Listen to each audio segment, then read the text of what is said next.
तो आज अपन पढ़ेंगे disease causing micro organism in plants. ये मैंने बता दिया था कि कुछ प्लांट्स वगैरह में डिजीज़ लग जाते हैं, माइक्रो ऑर्गेनिजम्स लग जाते हैं, तो उससे डिजीज़ हो जाती है, जिससे उनकी फसल की जो क्वांटिटी होती है वो कम हो जाती है और वो ख़राब भी हो जाती है ना। ऐसे कुछ प्लांट डिजीज़ है जो यहाँ पे नाम दे रखे हैं, और वो कौन से बैक्टीरिया से होते हैं, फंगी से होते हैं, वायरस से होते हैं, या किस मीडियम के थ्रू होते हैं, वो सब डाटा गिवन है इस टेबल में। तो सिट्रस कैंकर जो प्लांट डिजीज़ है वो बैक्टीरिया से होती है, एंड उसका मोड ऑफ ट्रांसमिशन यानी वो किससे फैलते हैं, वो एयर से फैलते हैं वो बैक्टीरियाज, और उससे वो डिजीज़ हो जाती है। सेकेंड है रस्ट ऑफ व्हीट जो फंगी से होता है, और जिसका mode of transmission air and seeds है, यानी अगर सीड्स में भी वो लग जाते हैं तो उसके थ्रू भी वो डिजीज़ उस प्लांट में आ सकती है।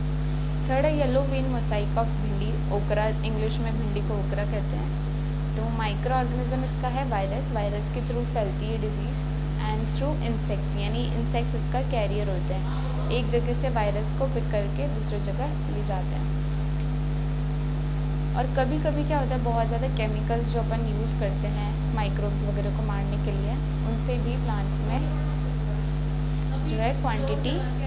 नेक्स्ट टॉपिक है अपना फूड पॉइजनिंग, यानी फूड पॉइजनिंग कैसे होती है या क्या हो जाता है इसमें। Bujo was invited by his friends to a party, he ate a variety of food stuff, है ना, बहुत सारा उसने खाना खाया। On reaching home he started vomiting, और घर पहुँचते ही वो क्या है, वॉमिट करने लग गया था, उल्टी करने लग गया, और फटाफट उसको हॉस्पिटल ले जाया गया। तो डॉक्टर ने कहा ये कंडीशन क्यों हुई उसे, ड्यू टू फूड पॉइजनिंग। अब उसको जानना था ये फूड पॉइजनिंग क्या है, क्या फूड एक जहर बन जाता है, ठीक है, यह कैसे हो जाता है। तो food poisoning could be due to the consumption of food spoiled by some micro organism, यानी कैसे हो जाता है फूड पॉइजनिंग, ये लाइन आपको अंडरलाइन कर लेनी है कि कुछ माइक्रो ऑर्गेनिज्म अगर अपने खाने में एंटर कर जाते हैं किसी रीज़न से, और वो खाना अगर अपन खा लेते हैं, देन अपन को फूड पॉइजनिंग हो जाती है, ठीक है। एंड कभी कभी अपने खाने में वो माइक्रो ऑर्गेनिज्म ग्रो भी कर जाते हैं, कभी ज़्यादा टाइम तक बाहर रह गया या ऐसी कोई सिचुएशन हो गई तो फिर। Micro organism that grow on our food sometimes produce toxic substance, और वो माइक्रो ऑर्गेनिज्म जो अपने खाने पे लग जाते हैं वो कभी कभी क्या करते हैं, टॉक्सिक सब्सटेंस यानी अपने खाने में पॉइजनस सब्सटेंसेस बना देते हैं, जिससे अपने को फूड पॉइजनिंग हो जाती है, और इससे वो खाना फूड पॉइजनस बन जाता है, यानी और उससे अपने कॉजिंग सीरियस इलनेस, अपने अंदर बीमारी लग जाती है, और कभी कभी डेथ भी हो जाती है। इसलिए बहुत केयरफुली मैंने आपको बोला था कि जो ढका हुआ खाना होता है वही खाना चाहिए। So it is very important that we preserve food to prevent it from being spoiled, और इसलिए कभी ख़राब खाना या जो कहते हैं 1-2 दिन पुराना खाना वैसा नहीं खाना चाहिए, जिससे फूड पॉइजनिंग के चांसेस ना बने।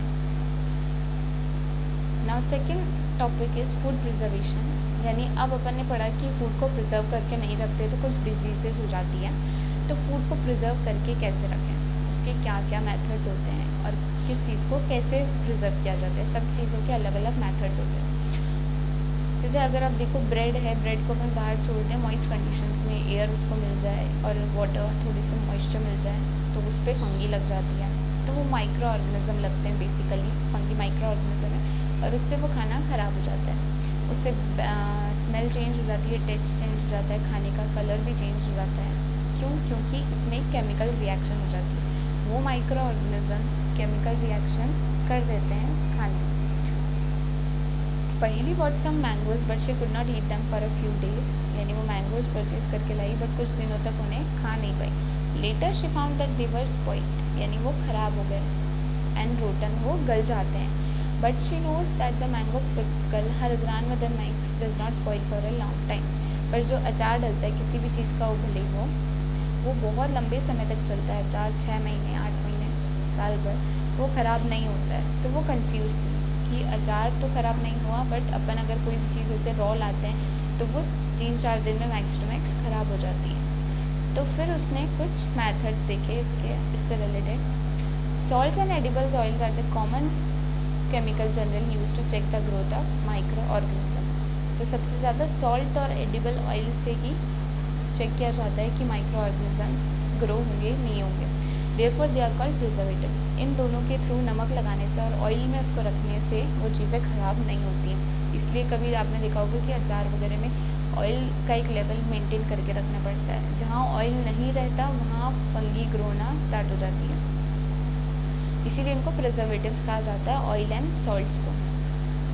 वी ऐड सॉल्ट और acids preservatives to pickles to prevent the attack of microbes, इसलिए हम ये ऐड करते हैं अपने अचार में जिससे कि माइक्रोब्स एंटर ना कर सके, अटैक नहीं कर सके। Sodium benzoate and sodium metabisulphite are common preservatives, इसके अलावा ये दो केमिकल कंपाउंड्स हैं जो भी प्रिजर्वेटिव्स की तरह यूज़ आते हैं। These are also used in jams and squashes to check their spoilage। इसके अलावा जैम्स वगैरह है उनमें भी शुगर भी ऐड की जाती है जिससे वो ख़राब नहीं होते काफ़ी टाइम तक। स्क्वैशेस वगैरह में ये केमिकल भी डाले जाते हैं, sodium benzoate and sodium metabisulphite, ताकि वो ख़राब ना हो। तो अब जो अपन ने मेथड पढ़े सॉल्टिंग से, शुगर से, ऑयल से, ये सारे ट्रीटमेंट अपन पढ़ेंगे जिनसे चीज़ें ख़राब नहीं होंगी। तो फर्स्ट मेथड है प्रिवेंशन बाय कॉमन सॉल्ट, यानी कॉमन सॉल्ट के थ्रू अपन किस तरह से खाना प्रिजर्व कर सकते हैं। Common salt has been used to preserve meat and fish for ages, काफ़ी सालों से इस्तेमाल हो रहा है ये मेथड, जिससे हम मीट और फिश को ख़राब होने से इनको मैरिनेट करके रखते हैं, इन पर नमक लगा के रखते हैं जिससे मीट क्या ख़राब नहीं होता। Meat and fish are covered with dry salt to check the growth of bacteria. Salting is also use to preserve amla, raw mangoes, tamarind etcetera. इसके अलावा ये फिशेस वगैरह, मीट वगैरह जो भी ऐसी चीज़ें होती हैं उनको ड्राई सॉल्ट से कवर करके पूरा मैरिनेट करके रखा जाता है जिससे इनमें बैक्टीरिया ग्रो नहीं होते हैं। एंड सॉल्टिंग भी की जाती है इसके अलावा और किस चीज़ों में, आंवला में, रो मैंगोज यानी जो केरी वगैरह होती है उसमें आप नमक हल्दी लगा के रखते हैं, आपने घर में देखा होगा। तो इन सब से क्या है, उसमें बैक्टीरिया ग्रो नहीं करता है। तो ये एक मैथड हो गया प्रिजर्वेशन का, फूड प्रिजर्वेशन का। Next is preservation bye sugar. Jam, jellies and squashes are preserved by sugar. Sugar reduces the moisture content which inhibits the growth of bacteria which spoil food. Sugar add करने से भी इस bacteria की growth जो है वो कम हो जाती है, ठीक है, जिसकी वजह से खाना ख़राब होने से बच जाता है। तो जैम्स वगैरह, जेलीज जो आप देखते हैं उनमें बहुत हाई क्वांटिटी में शुगर ऐड की जाती है जिसके थ्रू ये स्पॉइल नहीं होते हैं, क्योंकि ग्रोथ जो है बैक्टीरिया की वो कम हो जाती है, बिल्कुल स्लो हो जाती है। जैसे फ्रिज में रखने से बैक्टीरिया की ग्रोथ स्लो हो जाती है, ठीक है, क्योंकि फ्रिज में अगर अपन किसी चीज़ को स्टोर करते हैं तो वो ज़्यादा दिन चलती है, बजाय कि उसको अगर अपन बाहर हॉट एटमॉस्फेयर में रखें। तो उसी तरह से शुगर ऐड करने से भी सेम चीज़ होती है। ये मेथड हो गया प्रिजर्वेशन बाय शुगर।